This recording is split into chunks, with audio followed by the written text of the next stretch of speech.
the newsagents. So the choices: leave or remain. Leave and get foreign terrorists and criminals off our streets, end illegal migration, finish what Brexit started, and restore sovereignty to our people and our parliament. And the nation of Magna Carta, habeas corpus, the Bill of Rights, protecting and enhancing our own freedoms, or remain and let the madness continue. So I'm for leave. What about you? Sorry, what? Leave or remain? We're not back here again, are we? It's 2024. Yes, but this time round, it's the European Court of Human Rights. And it looks like Robert Jenrick, the Tory leadership candidate, is hoping that this could be the new Brexit for the Conservative Party. But there are an awful lot of untruths being told and oversimplifications being made. Welcome to the newsagents. It's John. It's Emily. It's Lewis. And we'll have a lot more on the Conservative Party's deliberations, maybe delusions, a little later in the podcast. But obviously, we've got to start with what happened overnight with an Israeli incursion into southern Lebanon, what that means for the region, what this escalation could presage, what happens next, how much of an incursion it is, because at the moment, we don't know that much in terms of detail. Yeah, I mean, this is the moment, in a way, that everybody has been holding their breath for and worried about. Basically, Israeli troops crossed into Lebanon overnight, begin ground invasion, albeit potentially limited one so far, after 2 weeks of devastating airstrikes against Hezbollah targets. Israeli military said this morning that it had begun, quote, limited, localised and targeted raids against Hezbollah in southern Lebanon. IDF, Israeli Defence Force, given evacuation orders for almost 30 villages and towns in the south of Lebanon, which is quite similar, obviously, to the tactics that we saw in Gaza, although the tactic is overall very different, which we might discuss. The IDF has told residents to stay north of the Avali River, which runs as much as 60 kilometres from the Israeli-Lebanon border, which obviously implies that although at the moment this appears to be a limited assault, that it could expand. Yeah, and I think for Western governments this is a complicated moment because on the one hand they're saying Hezbollah, known terrorists, known child and drug traffickers, yeah, you go out and do what you want, Israel. Nobody's going to mourn the loss of Hezbollah. But on the other hand, they are embedded in so much of Lebanese society and Lebanese life and the country itself. What Israel has essentially done is invaded Lebanon, and you cannot get past that. And the people who are now picking up the pieces are, of course, the Lebanese civilians who will be hit, even if they're not being targeted, and the Lebanese army, who is not trying to pick a fight with Israel. They don't like Hezbollah any more than Israel does, but they are now having to defend the country. And I think what shouldn't be overlooked is what this has done to Netanyahu. Deeply out of favour, deeply unpopular, not just amongst Western leaders, but amongst his own population, who has now turned his own fortunes around by doing something militarily that actually most of Israel does agree with. They don't mind Hezbollah being targeted, and they do want Israelis to be able to move back into their homes by the border. And what the Israelis feel is that this has been clever compared to what they've done in Gaza. Yeah. The targeting of the leadership, the exploding pagers, the exploding walkie-talkies, which were just targeting Hezbollah fighters and Hezbollah leaders. And so it just does seem kind of contrasting about the kind of blunt approach that they've taken in Gaza, where so many civilians have died, that I think this does enjoy broad support. And you've got 70,000 Israelis who've had to move out of northern Israel and have been there away from their homes because of Hezbollah launching rocket attacks ever since October the 7th in support of Hamas. And so the Israelis do feel there is a legitimacy to say, right, there was a UN resolution 1701 after 2006 which said that Hezbollah forces should go to north of this river, the Litani River, and it's never happened. And so Israel is saying, right, okay, we're now going to come in and we're going to try and enforce that. The problem, of course, is that it's easy to go into something, start something like this. It's where does it lead? And look at Gaza, nearly 1 year on. Are Hamas destroyed? No. And the rockets are still coming into northern Israel, fired by Hezbollah. And we should remember, of course, that Lebanon itself is a state which is deeply precarious. has manifold problems. I mean, remember that it is the state from which so many millions of Syrian refugees fled. At one point, nearly a quarter of the population of Lebanon were refugees. There are now 1 million people, according to the Lebanese Prime Minister, who have been displaced within Lebanon. The humanitarian situation, by all accounts, is completely dire. And both sides have some legitimacy to be able to say that their residents, their citizens, are living in fear and living under the constant terror of military incursion and rockets. And of course, the fear is that not only will this conflict get worse between Lebanon proper and Israel, not just Hezbollah, but the wider region as well. Well, the wider region, of course, I guess is euphemistic in one way for Iran, because Hezbollah, as we know, is Iranian-backed.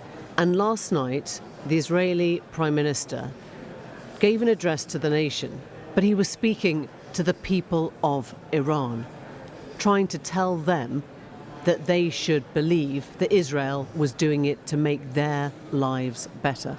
Have a listen to what Bibi Netanyahu had to say on that broadcast. I speak a lot about the leaders of Iran, yet at this pivotal moment, I want to address you, the people of Iran. I want to do so directly, without filters, without middlemen. Every day, you see a regime that subjugates you make fiery speeches about defending Lebanon, defending Gaza. Yet every day, that regime plunges our region deeper into darkness and deeper into war. Every day, their puppets are eliminated. Ask Mohammed Def. Ask Nasrallah. There is nowhere in the Middle East Israel cannot reach. There is nowhere we will not go to protect our people and protect our country. With every passing moment, the regime is bringing you, the noble Persian people, closer to the abyss. The other thing that needs underlining when we talk about the Lebanese army and Hezbollah, Hezbollah is much better funded, much better organised, has much greater weaponry than the Lebanese army does. You have got an army within a state, and it is a non-state actor, Hezbollah, prescribed as a terrorist organisation, who've made life ever more difficult for the Lebanese government, which is trying to hold together this fragile coalition in Lebanon, where you've got a huge Christian population, you've got a huge Shia Muslim population, and you've got a Sunni Muslim population. And, for the past 40 years, it has always been a tinderbox that could erupt at any moment. And Israel is now saying this is the moment where we have to deal with it because of the fact that we've had to move so many Israeli citizens out. It's a dangerous moment. There's two things that strike me about this, right? One you've already alluded to, John, which is Israel has reminded us, if nothing else, the extent to which it is the complete preeminent military power in that region, in the sense that the AI technology that they've been employing, William Hague had a great piece about this in the Times today, the AI technology that they've been employing, the sophistication of the technology is on another level by comparison to most of their opponents, with perhaps the exception of Iran. Of course, the problem with that is that, fine, Israel has proven once again, and is proving in Lebanon, what a sophisticated and powerful military player it is. But what they don't have, and it's clear has been in Gaza, and they won't have for Lebanon either, is what comes next, what comes after the military incursion. And the other thing that is really striking, once again, isn't it, is the impotence of the White House and Joe Biden, and the complete lack of influence that he clearly is exerting in any way on the Israeli government. Because once again, who has been the government which has been preeminent in the West in calling for restraint and for Israel not to do this? It's been the US government, Biden. He's been ignored. Well, let's hear now from Andrew Mitchell, who in the last Conservative government was the International Development Secretary and Deputy Foreign Secretary, and now the Shadow Foreign Secretary. And Andrew Mitchell, to that point, is there any role for diplomacy? Is anyone making any difference at the moment and getting a hearing from the Israelis? Well, obviously we all want to see the situation de-escalate. And the words of the Jordanian Foreign Minister earlier this week about moving towards a comprehensive peace settlement in the Middle East are words that will be very welcome to many people. The British government's been trying to lift people's eyes for the possibilities of political settlement when the fighting stops, which it will stop at some point. But in terms of the Israeli incursion into southern Lebanon, There is no government which had the power to act which would willingly allow a terrorist movement, Hezbollah, to shell over the border, destroy people's lives and homes, and push tens of thousands of people south within Israel. So I think it is very hard to criticize the Israeli government for seeking to push back Hezbollah behind the Litani River. That, after all, was what the United Nations Security Council Resolution 1701 called for, and the Hezbollah would be wise to lay down their weapons and move behind the Litani River. So to get the sense of, I guess, the Conservative position now, Andrew, you back Israel for targeting Hezbollah. Do you back Israel in its invasion of Lebanon as of today? I think the position of the Conservative Party is we absolutely understand that no government would willingly allow Hezbollah to shell over their border and destroy people's lives and drive them in the way I described south from their home. But this will be an attack, I guess, on wider Lebanon now, won't it? It will be civilians. It will be the Lebanese army, presumably, that has to respond. Does that mean Israel is now at war with Lebanon? And what's the Conservative position on that? Well, I don't think it does mean that, and it's very different from 2006 when there was an enormous amount of destruction. We've seen Israel's ability to be far more surgical in respect of Lebanon and respect of Hezbollah.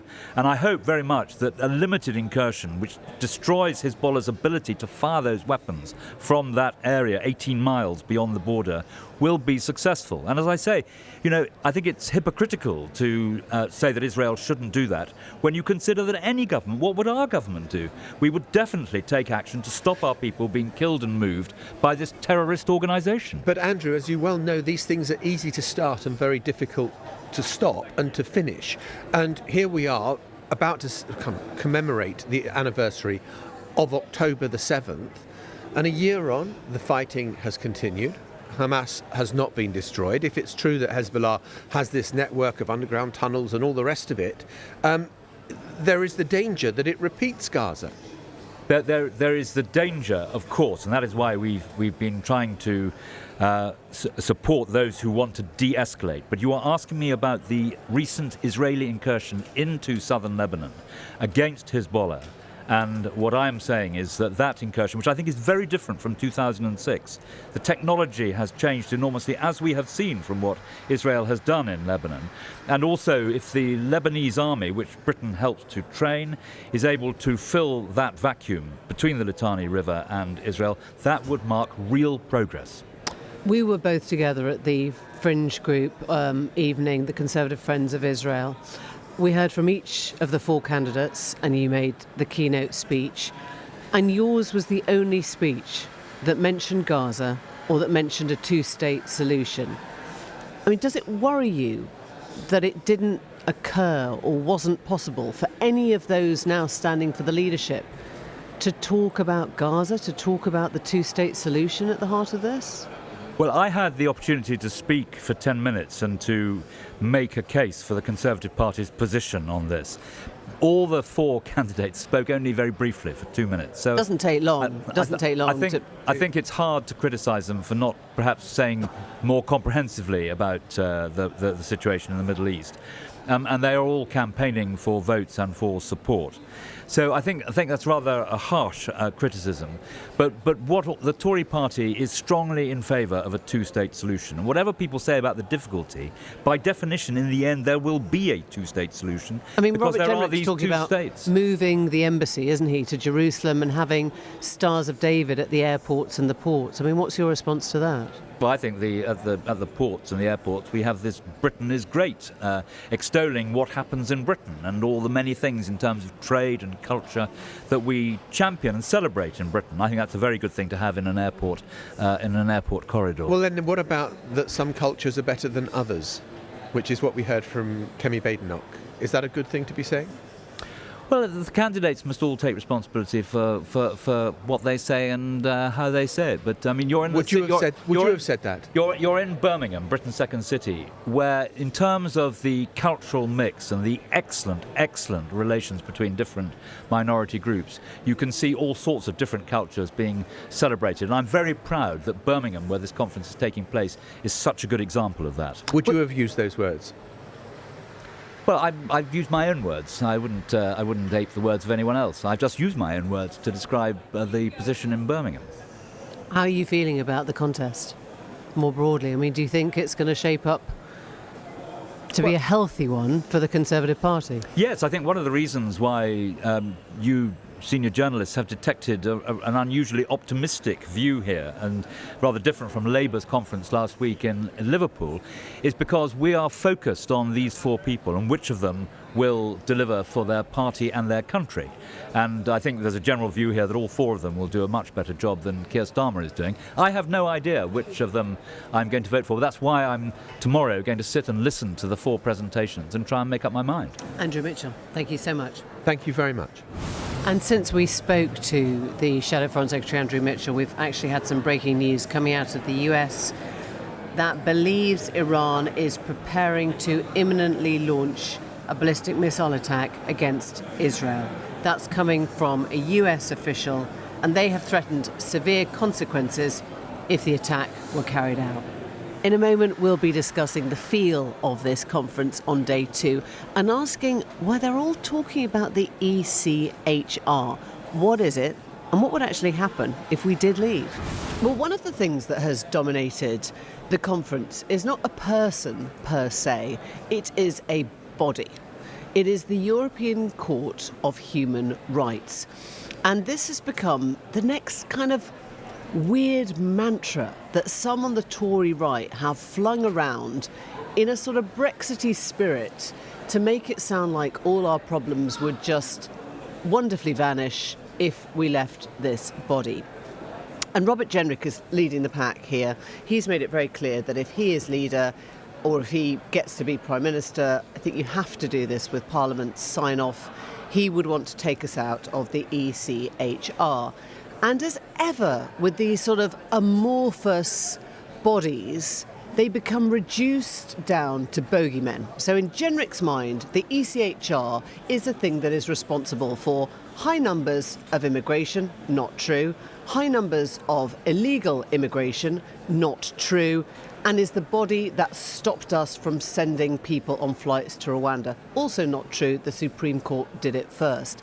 And yet in his mind, he thinks that all the ills of the country could be solved if we left.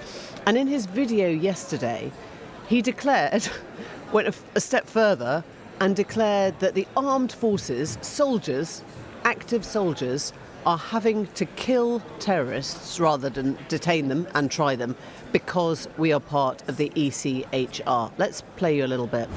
Our special forces are killing rather than capturing terrorists because our lawyers tell us that if they're caught, the European Court will set them free. I mean, this is all part of Jenrick's kind of backstory or rebirth story as a sort of champion of the Conservative right. Because we were saying on the show yesterday, he claims to have basically worked within the Home Office, seen that this sort of apparatus, the infrastructure, the institutions of the Home Office just aren't fit for purpose, and has said that the ECHR is one of the main reasons why Britain remains less sovereign than it should and is unable to deport people back to their home countries, which sometimes is true, but generally, as you were saying, Emily, like, it is not the whole story or anything, or far from it. Indeed, that's what James Cleverly has been saying. This is an interesting kind of division between the two of them. Cleverly is going around hustings saying, if anybody is telling you that the answer to all of these things are simplistic solutions about leaving the ECHR, something that, by the way, Britain was a key member state in drafting the entire Churchill thing. even. Churchill, indeed, yeah, indeed. And indeed, you know, virtually all of Europe is part of. It's not in the EU body. Sort of, and by the way, you know, and Cleverly goes around rightly and says that it's simplistic. Also, we need to ask, by the way, if there is anyone who is saying this, and Jenrick has never been able to explain, if we're going to leave the ECHR, how on earth is that compatible with a Belfast Good Friday agreement? Because it is underwritten as a key part of that text, membership of the ECHR. So Jenrick saying that we can leave it, fine. He's got to have a plan to basically redraw the Good Friday Agreement. Good luck with that. But it's history repeating itself, isn't it? This is kind of delete ECHR. Yeah, put Brexit in. Put Brexit in. Or EU, yeah. It's exactly the same thing. It's exactly the same argument that you are appealing to the right-wing membership of the Conservative Party because they want to see a simple solution to all their ills. And this is the new one. Brexit got complicated. Oh, Northern Ireland trade, don't worry about it. Oh, it became fiendishly complicated. And then you end up with the Windsor Framework, which Rishi Sunak, to his credit, managed to get agreed. Until then, people were saying, oh, it's not a problem. It is a problem. And just as you say, this is Jenrick. The game that he's playing is that he thinks the best way to win the Tory leadership is to appeal to the minds of the Conservative members who will be voting in this, and therefore if I push myself out as the most right-wing, most simplistic, most populist candidate, I win. And to deceive people with what he's actually claiming it could do, leaving could do. I mean, it is a living instrument, and we are a key signatory. So if we want to amend things, if we want to help it reform, we are able to do that from within. Although it would be very difficult to do so in practice because there are so many other members to it. I mean, it would be difficult to reform it. Well, it is. No, it does go through reforms. I mean, this is part of the thing that, when there are new rights to consider, for whatever it is, whether it's gay rights or trans rights, whatever, then the court adapts. It isn't the same court that it was in 1951. But I think it's important to know that the only European country that has left the ECHR was Greece, when it was thrown out because it was under military rule and it was accused of abuses. And once it was back to a democracy in 1974, then it was let back in. Belarus has been chucked out. Russia has been chucked out. Those would be our bedfellows. Yeah, what a club, hey? The point is about this, though, is that this is now an example of it backfiring quite badly on Jenrick. Because, as we are seeing, that reference we heard in that clip, Emily, that you say, talking about special forces is just, and what they do, is a big no-no. And it is something that it's starting to feel a little bit today, maybe not as grave, but it is starting to feel like a bit of the Kemi Badenoch moment for him, i.e. talking about maternity rights and maternity pay and so on, because you've got other candidates, other leadership candidates, roundly criticising him for saying what he said. Yeah, we should listen to Michelle Hussein, who was on the BBC this morning, asking him specifically about that claim. Do you know this has happened or this is happening now? Because you stated it in very bold terms in that video. Well, the point that Ben Wallace was making, if I may just elaborate, was that there are instances where the ECHR is forcing or leading the decision makers to take lethal action. You could have said that in your video. For example, by calling in. Let me just finish the point. It's an important one. But this is what by you calling said in a drone video. strike. You reduced that to a very specific and stark phrase. You said our special forces are killing rather than capturing terrorists. Michelle, I just want to be clear. I think those were your words in that. Michelle. And about an hour later, I caught up with Tom Tugendhat and I asked him if he agreed with Robert Jenrick. No, I don't, and I'm afraid I'm extremely concerned about the use of language that suggests that it is appropriate to resist arrest and not to surrender to British Armed Forces when you're asked to do so. That risks making life much more dangerous for our soldiers. I also think it's inappropriate to comment about Special Forces operations. Why do you think he's doing it? I'm afraid that's for him to answer. Look, it's clear. I mean, James Cleverly, I bumped into this morning, said the strategy for me is to stay calm, not to say anything bad. See other people being put under pressure and seeing how they cope with it, because Kemi Badenoch's made mistakes. Jenrick is now getting himself into a tangle over some of this stuff. And look, there is part of an argument that has, credence, that when the court was set up, it was dealing with migration that was within Europe as a result of what had happened in the Second World War and the flows of people. And, arguably, the laws as they stand are not adequate. And there is a serious argument to be had. But just the idea that Britain says, right, we're out. And where it leaves Britain in the world, we enter into it almost like a treaty obligation. And if you want to renegotiate what the ECHR is, that would require... Look, there is nothing in the ECHR that determines our domestic immigration law. That's the point. So if people turn up on your beach, right, you still have to work out what you do with them, unless you're actually going to leave the Convention on Human Rights, which is a totally separate one. It's the UN Convention on Human Rights. If people come to your country and they ask for asylum and you say no, then, you still have to work out that reciprocal agreement. So why did it work with Albania? Because we had a reciprocal agreement. We talked to them. If it's Afghanistan, we don't. Guess what? We don't want to send people back to the Taliban. Well, it's not even that. We don't talk to the Taliban. We don't have an agreement. We don't have a way of doing it. None of that is anything to do with the ECHR. It's a complete red herring in this whole immigration debate. Yeah, look, I think that this conference is doused, as conservative politics to some extent has been for a while, in unreality, right? And the impressive thing I think about Cleverly is I think pretty much he's the only candidate who is reliably willing to engage and anchor what he's saying in reality. Yeah. And is actually willing to talk a little bit about trade-offs. And actually willing Shouldn't be that to say, shocking, really, should it? well, even someone like Tugendhat, who is the, supposed to be the kind of sort of centre-left kind of, sort of Mr. Normal candidate. I mean, I watched his hustings yesterday. I mean, he's kind of got to do this to some extent because that's where the politics is. But, talking about how he's pretty sceptical about the idea of kind of,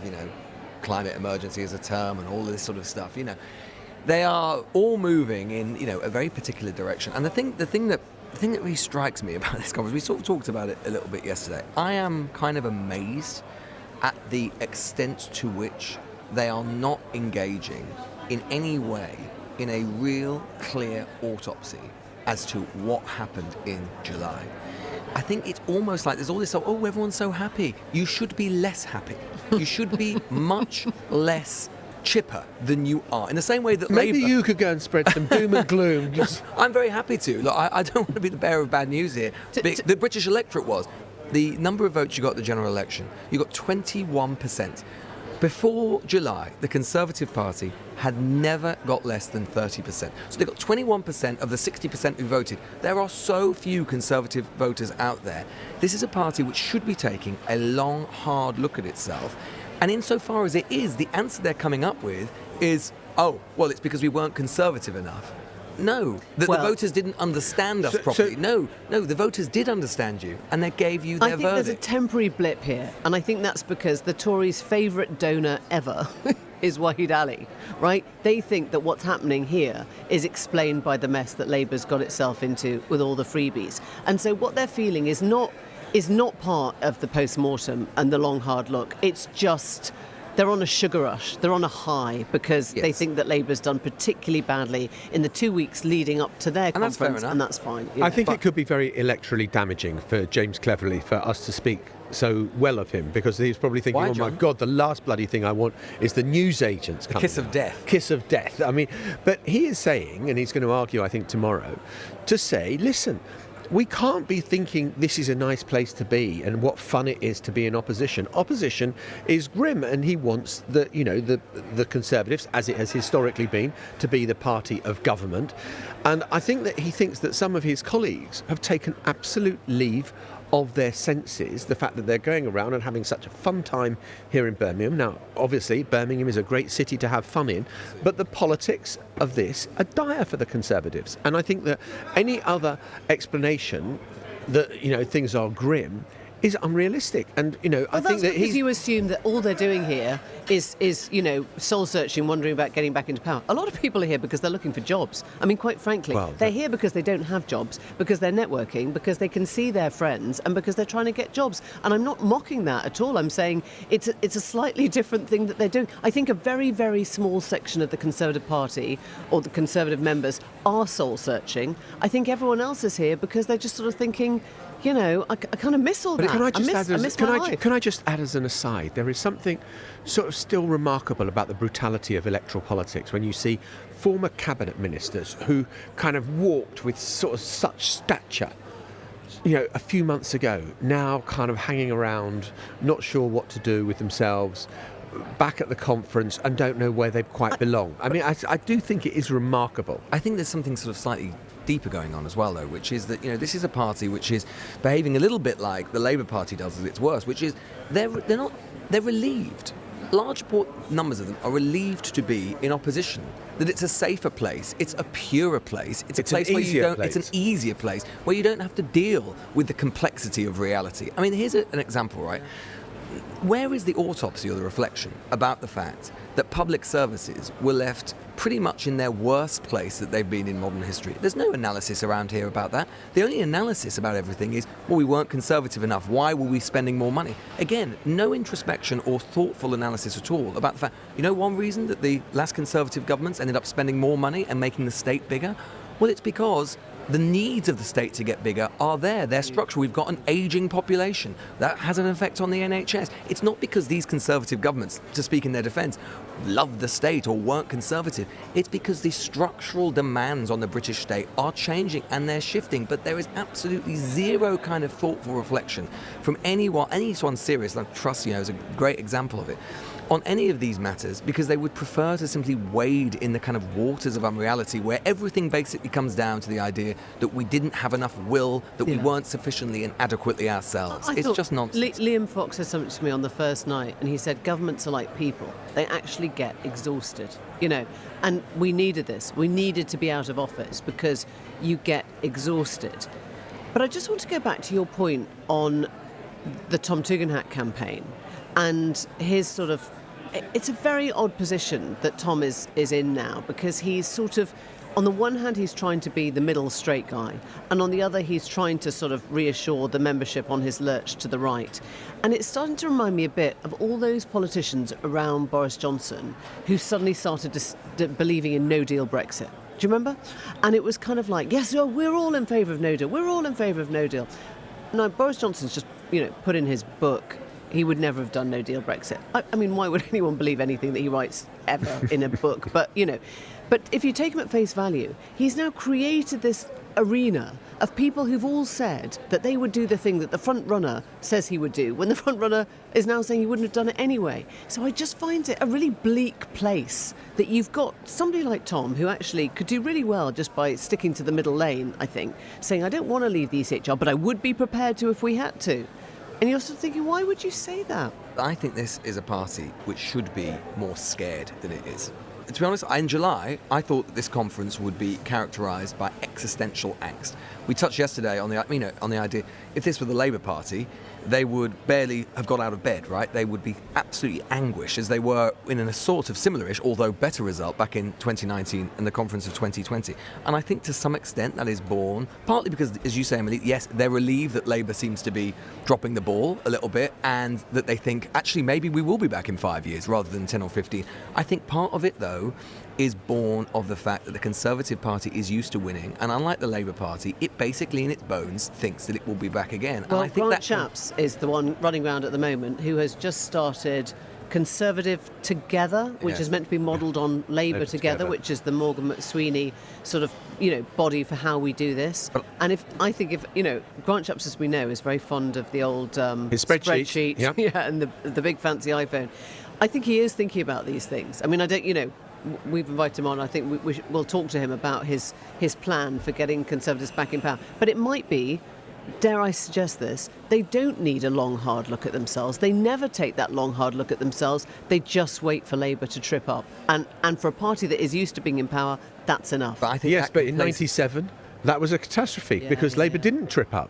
Labour carried on and won, 3 general elections under Tony Blair. So I think that anyone who relies on the pendulum of British politics to kind of move in one direction and then move in the other is set for disappointment, because politics doesn't work like that. And if you're not electable, you won't get elected. The British people are quite discerning.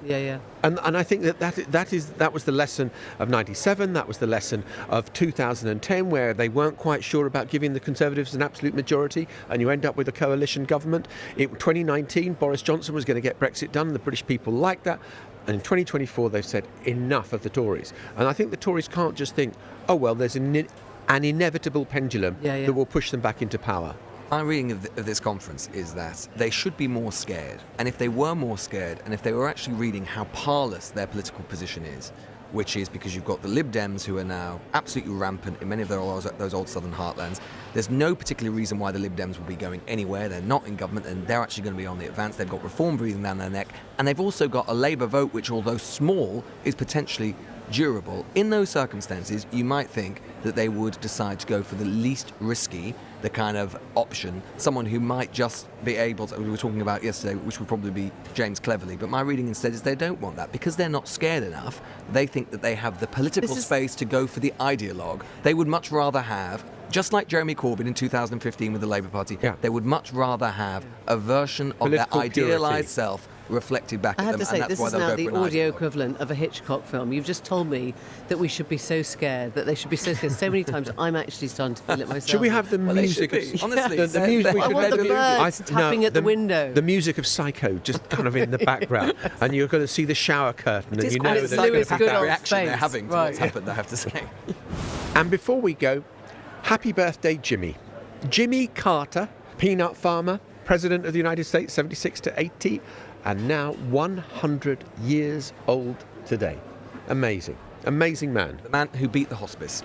Yeah, the man who beat the hospice. I don't know whether this is a tasteless thing to say. I'm sure it probably is. Oh, But God. When I was in Washington, I recut his obituary 3 times in an edit suite. I toiled for days, for 3 days, and you can. And He saw you off. And He saw you out of Washington. Completely saw me off, and you just wonder how many versions of that obituary have. I can remember all the different pictures from the '76 election campaign, Iranian hostages, all the rest of it, and then all the work that he did afterwards, which was amazing. I mean, it is amazing. He's probably lived almost as much of his life now, post-president, than he lived up to the point of becoming it. Do you know who was president when he was born? 1924. Roosevelt. No, Before pre-Roosevelt. free Hoover. He's pre-New Deal. He's pre- old deal. The Yeah. old The deal. old deal, yeah. Wow. Yeah. No, Calvin Coolidge. Yeah. Calvin Coolidge, President Coolidge. Amazing. You Amazing. Yeah. Are you looking forward to your 100th birthday, John? Yeah, very much. It's next year. I'm just saving you the obvious gags, Lewis. I'm going to get in ahead of your jokes. And also, just to say that while we're on Matters American, Oh, yes. Some of us have got a very hot date at 2 2 a.m. a.m. this morning Yeah, again. Can't wait. Wolves versus Vance. I'm really worried Wolves. about... Wolves? Oh, I think so. Sorry, it's just because I'm back in the Midlands. I thought you said Wolves. It's in Wolverhampton. No, Wolves Wanderers. No, not Wolves. No, we're not Do you know in what the the awful Blackwood thing Free. is? We're going to be up listening to the debate, and the corridors are going to be ricocheting with the sounds of sort of drunken Tories fumbling into their rooms and breaking glass at that point. So that's going to be the soundtrack. Fumbling Tories. I Is mean, that today's episode title? I don't know. Fumbling In Tories the and nicest Wolverhampton way. Wanderers. In the middle of the night. Goodbye. We'll see you tomorrow. Bye. Bye-bye. The Newsagents. This is a Global Player original podcast.